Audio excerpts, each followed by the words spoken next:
আমার বাবার সঠিক বিচার যেন পুলিশ করে। আমার বাবার যেন সঠিক বিচার।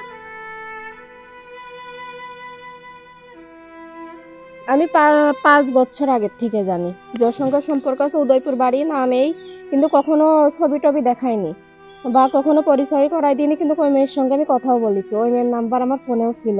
এই লোক নিজে ইচ্ছায় মরার কোনো কথা নাই। নিজে ইচ্ছায় মরে ফেলে কেউ বসে থাকতে পারে না।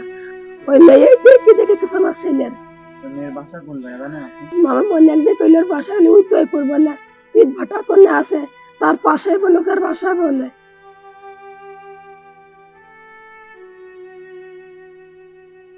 মধু মিয়া, বয়স 20 বছর, পেশায় একজন ড্রাইভার।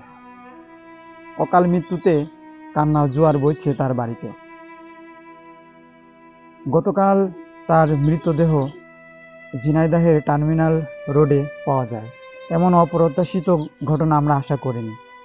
তো আজকে আমরা এসেছি তার মায়ের সাথে কথা বলতে। আসলে মূলত তার মা কি জানে এবং তার প্রতিবেশীরা কি জানে, আরো বিস্তারিত আপনাদেরকে জানানোর চেষ্টা করব। ততক্ষণ আমাদের সাথে থাকুন।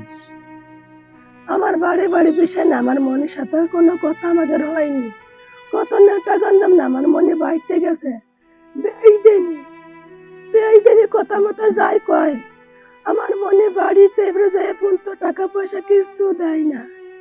এরম ফোন টোনও করে না, কথাও কয় না। খালি ওই একটা মেয়ের কথা রাত দিন ওই সময়া রাত দিন খালি করে।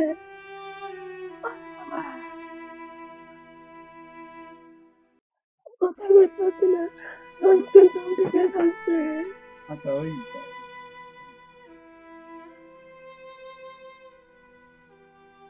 শেষ কথা আমি আমার বাবা কসম, তুমি ভালোই আছো?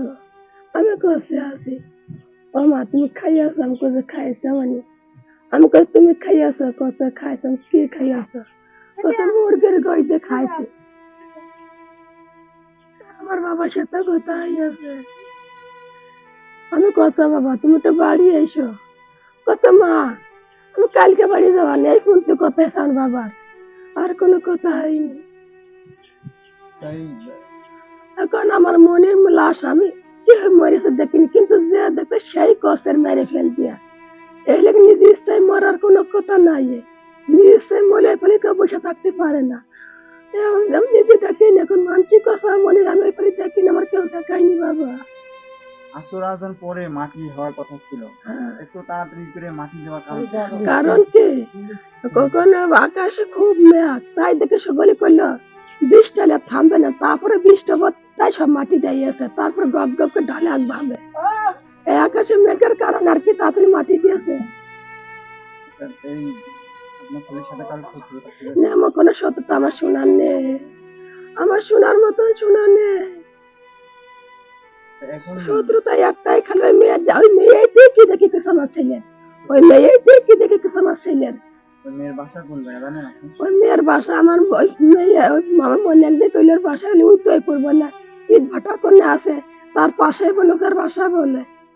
ওই মেয়ের নাম সুমাইয়া। ওই বাবার নাম কি আমি জানি না। আর ওই মেয়ের বলে দুটো তিনটে, তো মায়া তার হাসি আর তার নাম ধরে কি জানো? আজ মনে হয় 1 বছর কি 1.5 বছর আগে ওই মেয়েটা আমার কাছে হঠাৎ ফোন দিয়েছে। ফোন দিয়ে কছে যে আম্মু ভালো আছে? তা আমি কছি আমার আম্মু কছে তুমি আমার তো মেয়ে নেই বাবা মা, তুমি আমার আম্মু কছো? কছে আমি তোমার আমি আপনার বিটার বউ। আমি কছি আমি ছেলেই তো বিয়ে দিলাম, আমি বিটার বউ কোন পেলাম? তা কছে আপনার ছেলে আমার বিয়ে করিয়েছে। তা আমি বললাম আমার ছেলে তুমি দেখলে না শুনলে না, তুমি রাস্তা ছেলে কিরম বিয়ে করিয়ে? আমি বললাম আমার ফোনে তো না, জীবনে ফোন দিবে না।